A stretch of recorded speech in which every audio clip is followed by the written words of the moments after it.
On November 5th, Frau grabs the notes she has been taking the past few months and decides to write a thorough report explaining how she got stuck in a cabin in the mountains.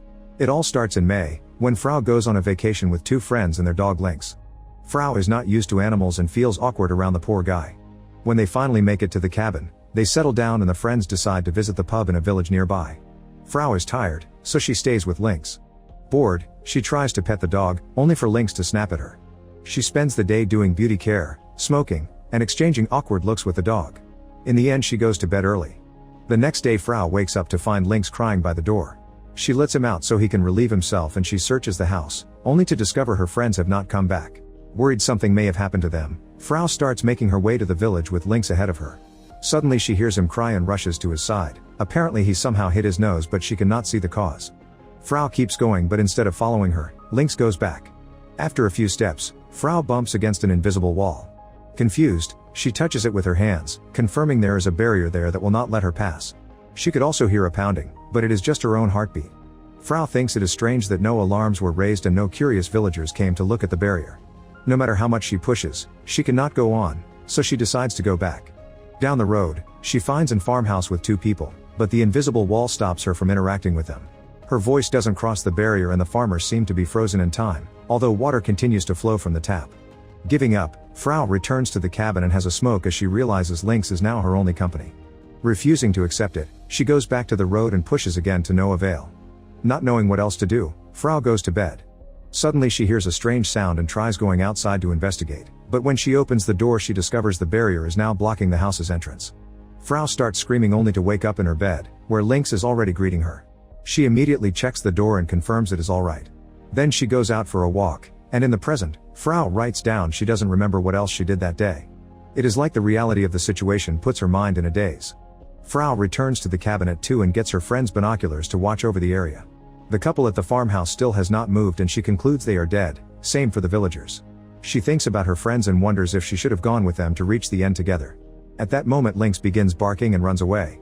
When Frau tries following him, she discovers he has found a cow. At first she hides in fear, but then she approaches the animal and befriends her, bringing her back to the cabin for milk. Frau names the cow Bella, pointing out she is both a blessing and a burden. The following day, Frau gets in her friend's car and drives down the road towards the village, hoping the speed will let her pass through. She can even see an abandoned vehicle on the other side, which gives her hope. Unfortunately it doesn't work and the car crashes against the barrier. Ignoring her bleeding wound, Frau touches the wall as she wonders the meaning behind it. For the next 10 days, Frau tries to find a solution to cross the barrier to no avail. She finally faces reality and has a breakdown in bed as she accepts that nobody is coming for her. She even considers self-deleting, but she remembers her friends have stocked up the cabin with provisions and instead decides to try to survive to thank their memory. The supplies include tons of wood and some potatoes, so Frau brings them outside and starts her own potato farm. Lynx digs along, determined to help. As days pass, Frau winds the clocks every morning and keeps track of the date by crossing off a calendar. On May 30th, it rains all day so Frau decides to stay inside. However, she starts hearing a weird noise and goes to check with a knife in hand, only to find a wet cat meowing outside. The cat also gets adopted and now Frau has 3 animal companions. Lynx has become her only friend in a world of loneliness. Eventually Frau decides to try to hunt. She has never used a firearm before and when she tries shooting a deer, she gets injured by the recoil and the animal runs away in fear. As she wanders around, she finds the wrecked car again and checks the radio, but most of the stations have static and only one has music. She also finds a map, so she decides to follow it and try to reach the valley. Lynx comes along and they walk for many hours until they find an abandoned truck. Frau tries approaching it, but unfortunately the barrier gets in the way and they have to go back. After lots of exploring following the map, Frau memorizes the different areas inside the barrier. Now she can take the quickest roads to the valleys, allowing her to come and go in the same day without abandoning the other animals for long. Sometimes she finds other cabins, but they are always empty. At least she can take useful objects from them. Lying down on the grass with Lynx under the warm sun and listening to the singing birds becomes a transformative experience for Frau, who now feels more connected to nature. This makes her feel guilty when she tries hunting again, but she needs the deer meat to survive. At night she has trouble sleeping as she remembers the way the deer rolled in pain before dying. She never takes notes about her first hunt because she feels disgusted by it. One night, Frau has trouble sleeping because of the very loud thunderstorm. The next morning she hears a noise coming from the cabinet and opens it to discover the cat has given birth. The kitten is white so Frau names her Pearl. She starts as a small scruffy thing, but eventually Pearl grows into a beauty. Frau realizes she spends her time concerned about the animals, not to panic about her own situation, and that she has replaced the responsibilities of her old working life with the responsibility of caring for her furry friends. On July 20th, Frau starts harvesting the hay in the meadow while Lynx silently supports her. It hurts her hands and tires her body, but she still carries the hay back to the cabin every day. On the way back, she always checks on the farmhouse, but the barrier is still there. Between the weather and her physical limitations, it takes her around 3 weeks to harvest the entire meadow. Frau starts realizing how hard it is to survive and cries, but she still doesn't self-delete because she doesn't want to abandon her animals. She is hit by depression and it takes her another 2 weeks to go out to live again. In the forest, she finds fruits on the trees and other vegetables in the ground, allowing her to gather enough food to last the whole winter.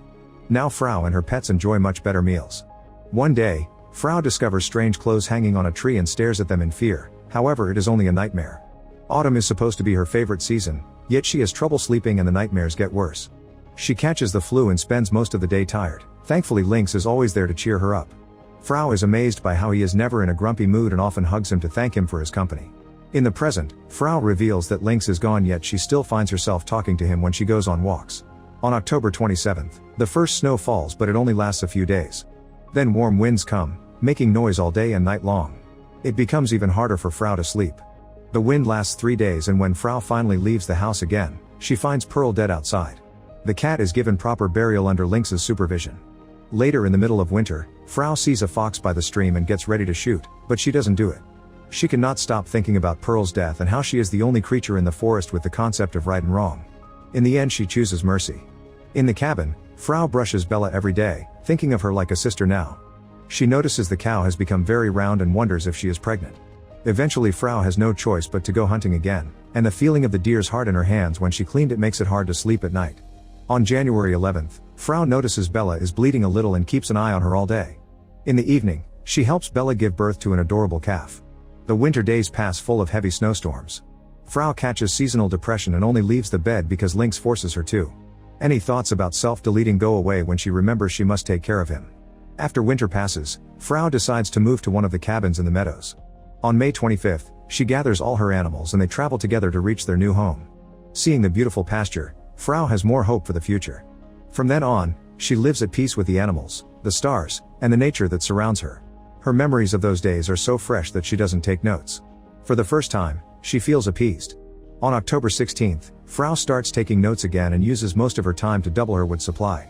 Her memories of those days are weak, and on December 10th she finds an entry that she doesn't remember writing saying time passes fast.